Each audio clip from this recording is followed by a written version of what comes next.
There is a peculiar and haunting moment in the path of individuation, a moment Carl Jung encountered repeatedly in his work, though few dare to speak of it openly. It comes not at the beginning of your journey, when you are lost, fragmented, and yearning to be accepted, but rather when you begin to stand tall in your own truth. It arrives silently, unexpectedly, and with the chill of betrayal. People begin to resent you, they pull away, they criticize you behind closed doors. Their warmth vanishes, and you're left wondering, what did I do wrong? Let me tell you something profoundly uncomfortable, yet liberating. You did nothing wrong. In fact, you did something incredibly right. You started becoming yourself. But the psyche, both your own and that of others, does not always greet authenticity with celebration. In fact, quite often, it declares war. 1. The unconscious pact of belonging. From the moment we are born, we enter into unconscious psychological contracts with the people around us. Families, friends, cultures. These contracts are unspoken but binding, they say. You can belong, as long as you don't change too much.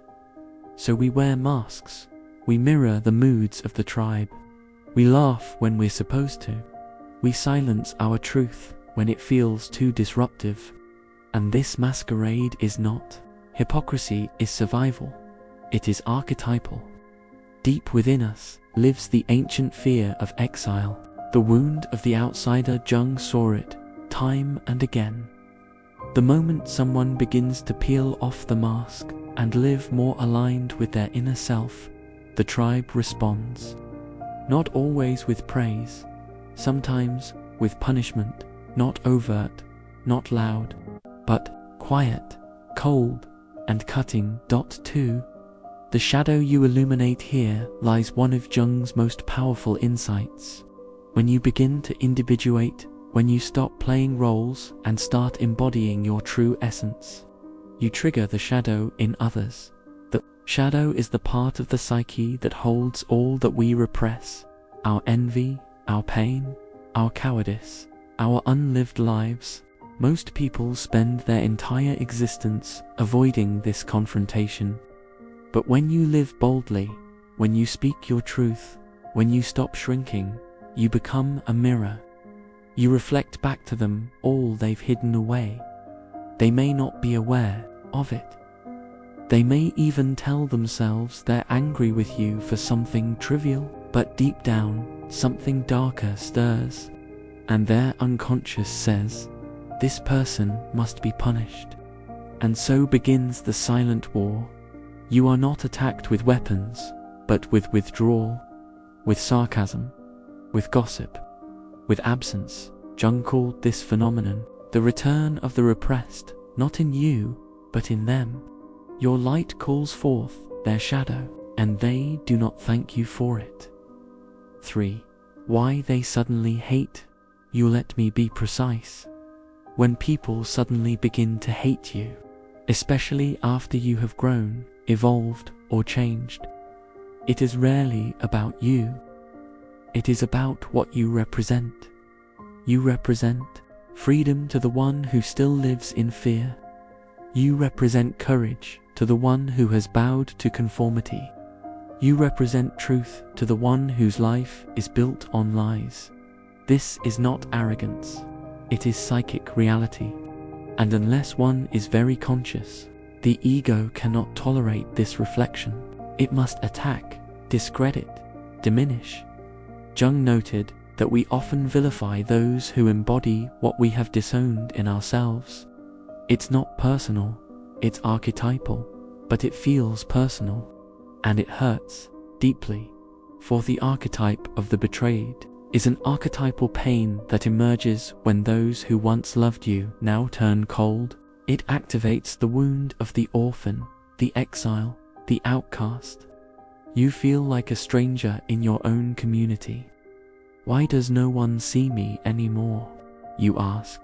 But perhaps the real question is, who are you becoming that they no longer recognize? The journey of individuation, Jung taught, requires not only the courage to face your inner demons, but the resilience to face the loss of comfort in your outer world. Friends may fall away, family may grow distant. You may be judged not for your darkness, but for your light. But do not stop. The soul has chosen evolution, and not all will accompany you. Fifth, the most dangerous temptation in this vulnerable space. A dangerous temptation appears to shrink again, to soften your voice, to apologize for your truth. You may think, if I just go back to who I was, maybe they'll love me again. But that version of you no longer exists. It was the chrysalis, and you are now the butterfly. Jung warned, the cost of betraying the self to belong is the birth of neurosis. We become anxious, depressed, fragmented, not because we are flawed, but because we abandoned our center. Your soul will never again find peace in the mask. Not after you've glimpsed your own face, Vi. How to walk through the fire. So what do you do when people turn on you? When love becomes suspicion?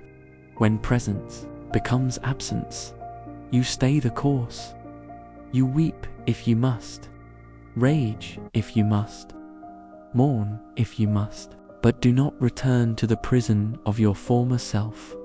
Surround yourself with souls who can hold your truth. Seek those rare ones who are also committed to the inner work. Remember that the higher you climb, the thinner the air and the fewer the travelers. You are not alone, but you are in rare company. Jung called this the path of wholeness, not happiness, not popularity, but integrity. And integrity often demands solitude. But oh, the reward. When the storm passes and it, will you emerge not as a child seeking approval, but as an adult rooted in authenticity? You no longer need them to love you, because you have become love. ITSELFVII. The gift hidden in rejection. Here's the paradox. Sometimes those who reject you do you the greatest favor. They free you from the last chains of dependence. They show you who cannot come with you. They purify your path, and in their absence, something surprising appears. Peace. You discover the joy of being seen by yourself, the freedom of no longer needing to explain, the power of presence without performance, as Jung once wrote. The privilege of a lifetime is to become who you truly are, and the price of that privilege, sometimes, it's loneliness. But it is also liberation. VIII. Let them go with love. This is the final task. Release them, not with bitterness, not with vengeance, but with grace. They were teachers, mirrors, catalysts. Without them, you might never have awakened. Bless them, and let them walk their path, because yours leads elsewhere, now into deeper forests, quieter waters, and skies more vast than you've ever known. Let them misunderstand you, let them gossip, let them forget you. Remember who you are becoming. Remember what it cost you to get here. And above all, remember this: you are not here to be liked. You are here to be whole, and those who can meet you in that wholeness, they will find you at the right time, in the right way, with the right love. Until then, walk on, even through the silence, even through the hate, especially through the hate, because that is how you know you are finally becoming free.